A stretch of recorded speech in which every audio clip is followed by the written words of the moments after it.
کیسے میرے مقدر کا میرے پیٹ میں پہنچے گا؟ یہ دل میں تھا اور زور سے دانت بند کر دیے۔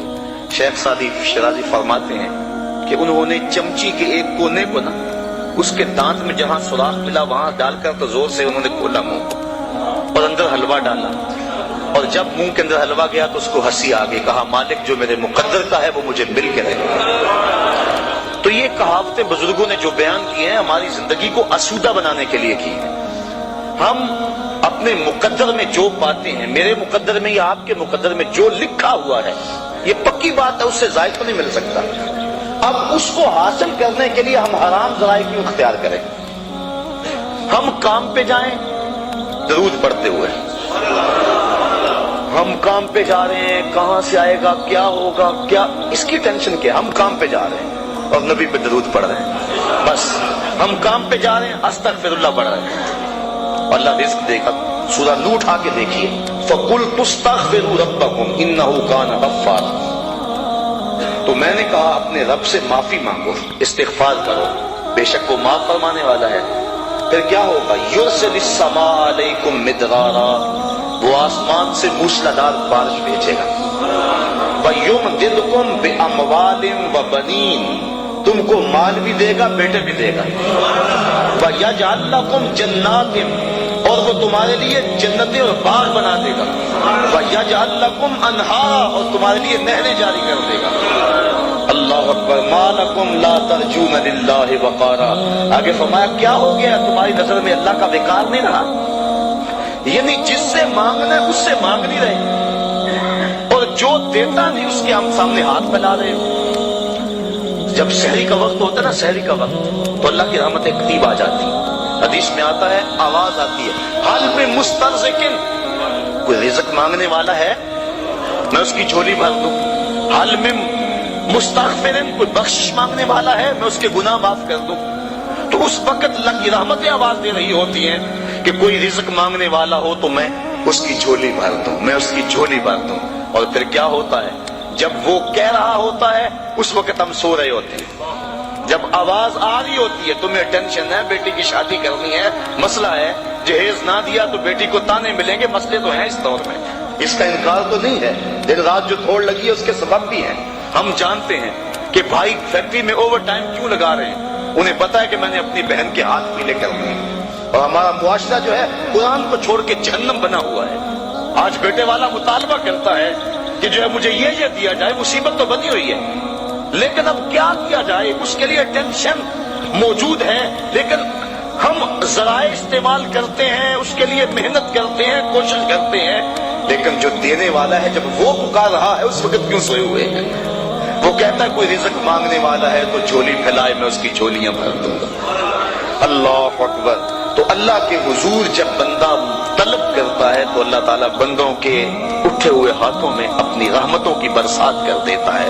تو بات کہاں سے کہاں نکل گئی کہ انسان کو اگر اللہ کی تقسیم پہ رضا نصیب ہو جائے تو پھر وہ سب سے بڑا حضور نے فرمایا غنی بن جائے گا، اس کے لیے زندگی کی مشکل ختم ہو جائے گی۔ ورنہ کروڑوں اربوں خربوں روپے بھی ہوں لیکن اس کو تسکین قلب نصیب نہیں ہوگی، اور جب بندہ اللہ کی رضا پہ راضی ہوگا بس اس کو زندگی میں بہاریں نصیب ہو جائیں گی۔ میں اچھی طرح جانتا ہوں ایک شخص تو ہمارا پیر بھائی بھی ہے، وہ بہت اعلیٰ عہدے پہ براجمان تھا وہ، لیکن اس محکمے میں حالات ایسے تھے، وہ ایسے چکر میں آ گیا کہ اس کو وہ کام چھوڑنا پڑا۔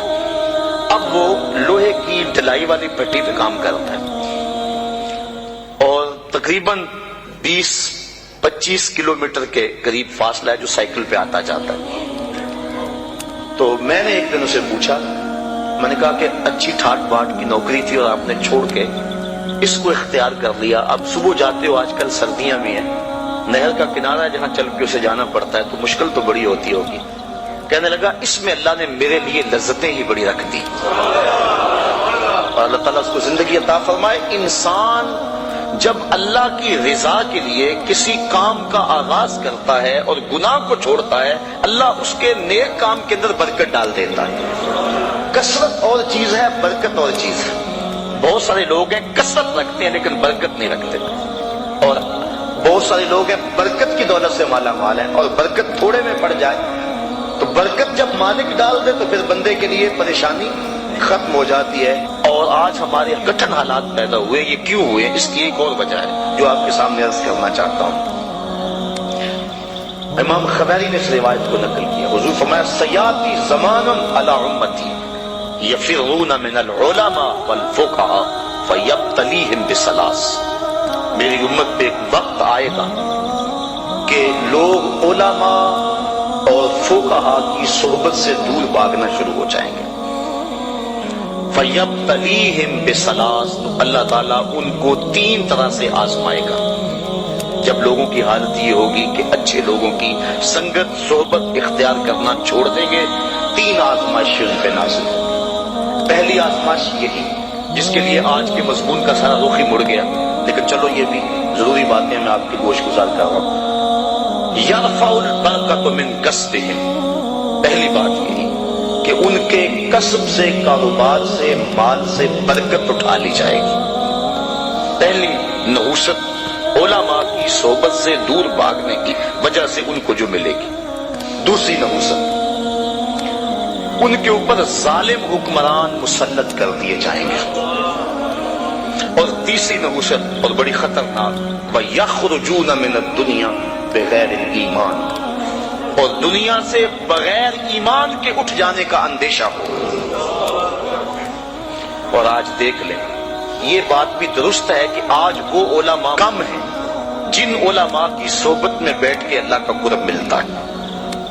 میں جوہر آباد میں گفتگو کر رہا تھا تو وہ بات کو گفتگو تھی، تو ایک وکیل صاحب کہنے لگے کہ آپ جو بات کر رہے ہیں ہم اس بات کو تسلیم کر رہے ہیں، لیکن ان علماء کو کہاں سے ڈھونڈیں جن کی صحبت غنیمت ہوتی ہے اور جن کے دم سے انسان کو اللہ کا قرب ملتا ہے. آج تو گداگر اور دکاندار ہمیں مل رہے ہیں. تو میں نے اسے 2 لفظی جواب دیا. میں نے کہا تمہیں پتا ہے مٹھائی کس دکان سے اچھی ملتی ہے؟ کپڑا کس دکان سے اچھا ملتا ہے؟ سارا شہر چھوڑ کے وہاں جاتے ہو کہ نہیں؟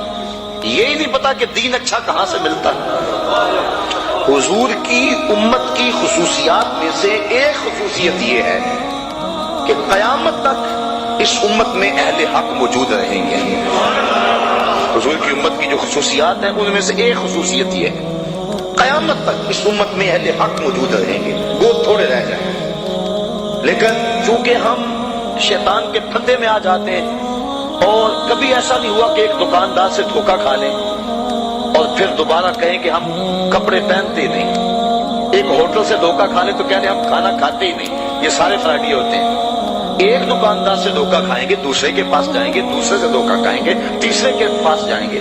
لیکن یہاں کیا ہوتا ہے کہ ہم کسی ایسے شخص کے پاس چلے جاتے ہیں جو دین کے نام پہ کاروبار کر رہا ہوتا ہے، اور پھر جب اس سے ہم ڈسے جاتے ہیں ہم سارے طبقے سے بدزن ہو جاتے ہیں. شاید ہم دین کو اتنی ضرورت نہیں سمجھتے جتنی کپڑے کو سمجھتے ہیں، جتنی کھانے کو سمجھتے ہیں. 100 جگہ سے بھی دھوکہ کھائیں ہم سمجھتے ہیں کپڑا تو پہننا ہے، کوئی اور دکان تلاش کر لو. تو اگر دین کو بھی ضرورت سمجھا جائے 100 مرتبہ بھی دھوکہ کھاؤ پھر بھی تلاش میں رہو، کوئی تو صاحب حق ملے گا. اور پھر تم نے دھوکہ بھی تو اللہ کے نام پہ کھایا ہے نا. حضرت عمر فاروق رضی اللہ تعالیٰ عنہ جو غلام لمبی نمازیں پڑھتا تھا اس کو آزاد کر دیتے تھے کہ یہ لمبی نمازیں پڑھ رہا ہے.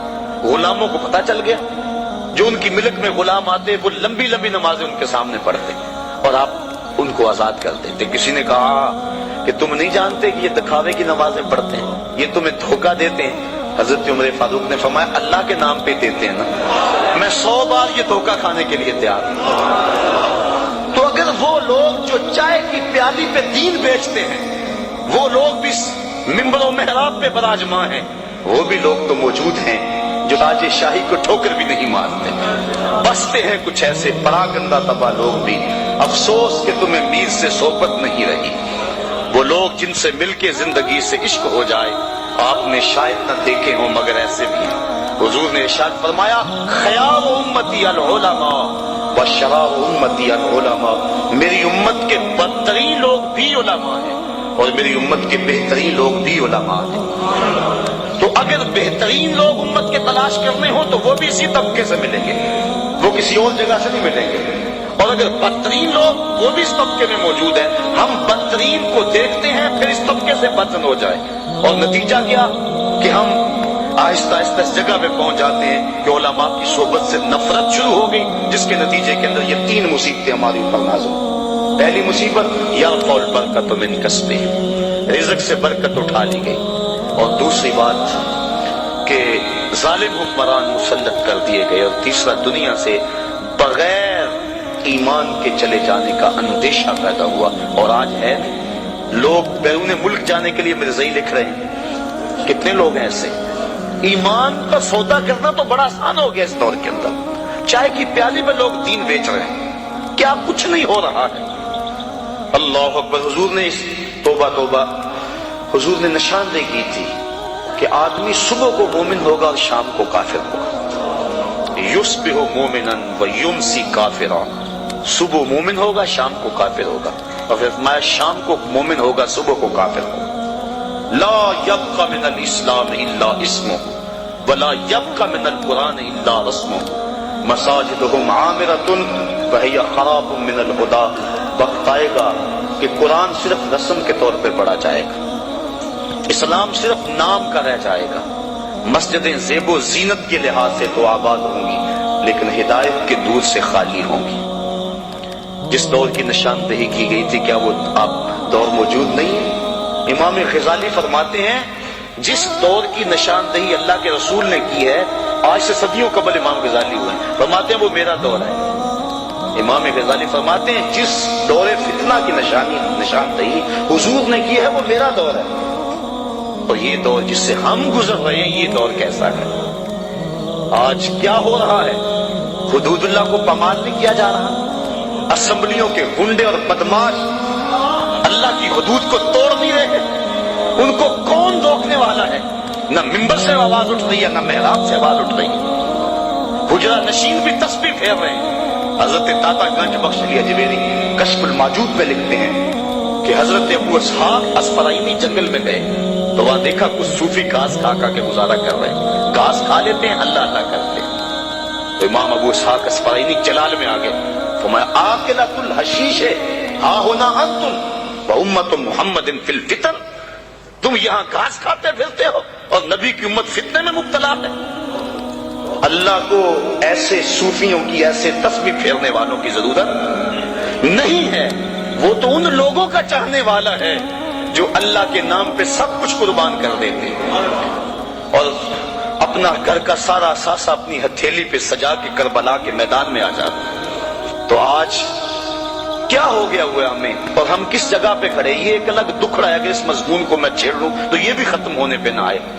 آج امت جس مشکل حالات میں کھڑی ہے اور پوری دنیا کے مسلمان جہاں کھڑے ہیں، آج کسی سے مخفی نہیں، اور ہمارے حکمران کیا کر رہے ہیں، اور جو ذمہ دار لوگ ہیں جن کو اسلام کے نام پہ ہم نے ووٹ دیے تھے اور اسمبلیوں میں بٹھایا تھا کہ تم اسلام کی آواز کو دبنے نہیں دینا، وہ کیا کر رہے ہیں کس سے بھی مخفی نہیں ہے۔ الفاظ کے پردے میں جن سے مخاطب ہوں وہ جان گئے ہوں گے کیوں نام لیا جائے۔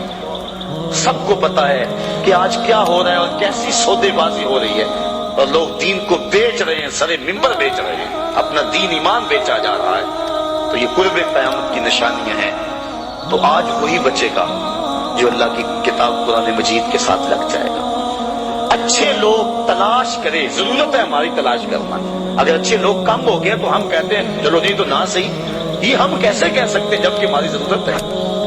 ہم جگہ جگہ سے ڈنک کھائیں، جگہ جگہ سے ڈسے جائیں، ان اچھے لوگوں تک پہنچنے کی کوشش کریں۔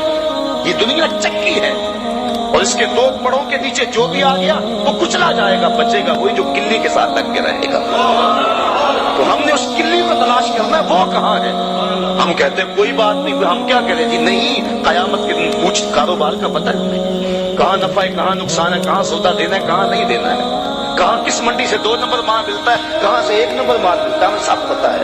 دنیا کا سارا شعور اور فہم و ادراک ہم رکھتے ہیں، اور یہاں آ کر ہم بولے بن جاتے ہیں ہمیں کیا کریں، ہمیں تو کوئی صحیح ملا ہی نہیں گا، تم ڈھونڈو تو صحیح۔ ایسے لوگوں کو تلاش تو کرو، در در کی خاک تو چھانو، ایک دن وہ ملیں گے جن کے ملنے سے زندگی پیاری لگنے لگ جائے گی، جن کی قربت میں بیٹھ کے اللہ یاد آئے گا، اور جن کی صحبت تمہیں مالک کے قریب کر دے گی اور تم گناہوں سے خود بخود نفرت کرنے لگ جاؤ۔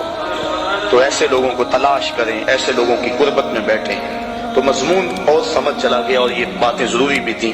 بہرحال وسیق الذین اتقوا ربهم الی الجنۃ زمرا، وہ لوگ جنہوں نے تقوی اختیار کیا وہ جنت کی طرف جو ہے وہ گروہوں کی شکل میں جائیں گے. یہ کون لوگ؟ جنہوں نے تقوی اختیار کیا.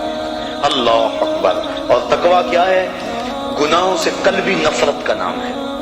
حضرت شیخ جہانگیر سمنانی رحمۃ اللہ تعالی علیہ فرماتے ہیں، آپ فرماتے ہیں تقوی یہ ہے کہ نیکی کرنے کے باوجود بھی ڈرتا رہے، پتہ نہیں میری نیکی بھی قبول ہوئی ہے کہ نہیں.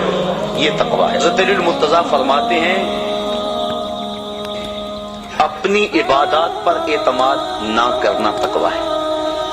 اور حضرت عمر فاروق کا عمل ہمارے سامنے موجود ہے کہ عید کے دن رو رہے تھے، چھوٹی عید کے دن. اس نے پوچھا آج تو ہر کوئی خوش ہے اور آپ رو رہے ہیں؟ کہا مجھے نہیں پتا کہ میرے روزے قبول ہوئے ہیں یا کہ نہیں. اگر قبول ہوئے تو پھر میرے لیے خوشی کی بات، اور اگر قبول نہیں ہوئے تو میرے منہ پہ مارے گئے. اس لیے میں چونکہ قطعاً جانتا نہیں اس لیے رو رہا ہوں کہ پتہ نہیں میں کن لوگوں میں سے ہوں. حضرت بایزید بستامی سے کسی بڑھیا نے پوچھا تھا حضرت ایک مسئلہ تو بتاؤ. پوچھا کیا؟ کہا میرے گدھے کی دم اچھی ہے یا آپ کی داڑھی اچھی ہے؟ آئے مجھے کوئی یہ مسئلہ پوچھ کے تو دیکھے پھر جائے کہاں. بایزید بستامی سے بڑھیا نے پوچھا آپ کی داڑھی اچھی یا میرے گدھے کی دم اچھی؟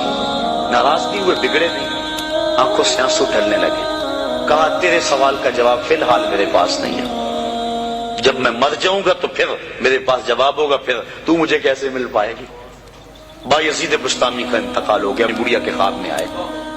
کہا حضرت میرا سوال اسی جگہ پہ کھڑا ہے. کہا اللہ کا شکر ہے میری داڑھی تیرے گدھے کی دم سے ہزاروں درجے بہتر ہے، چونکہ میرا خاتمہ ایمان پہ ہو گیا. تو جب تک یقین نہیں ہو جاتا کہ میں کن لوگوں میں ہوں اتنی دیر تک یہ ظاہر انسان کا اندر بے چین رہتا ہے. بڑے سخت معاملے ہیں آخرت کے.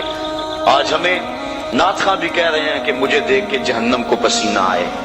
یہ تو منہ میں طوطی بولتا ہے، جو مرضی کہتا پھرے. یہ تو کل قیامت کے دن پتا چلے گا کہ پسینہ کس کو آتا ہے. رسول کریم بھی جس جہنم سے پناہ مانگے. کبھی جنت کا تمسخر اڑایا جاتا ہے، اورے تو کیڑی جنت کرنا ہے تذکرہ، اسی جنت کا جس کو رسول اللہ ہاتھ اٹھا کے مانگتے رہے. اسی جنت کا تذکرہ کر رہے ہیں جس کے لیے حضور کا اشتیاق تھا.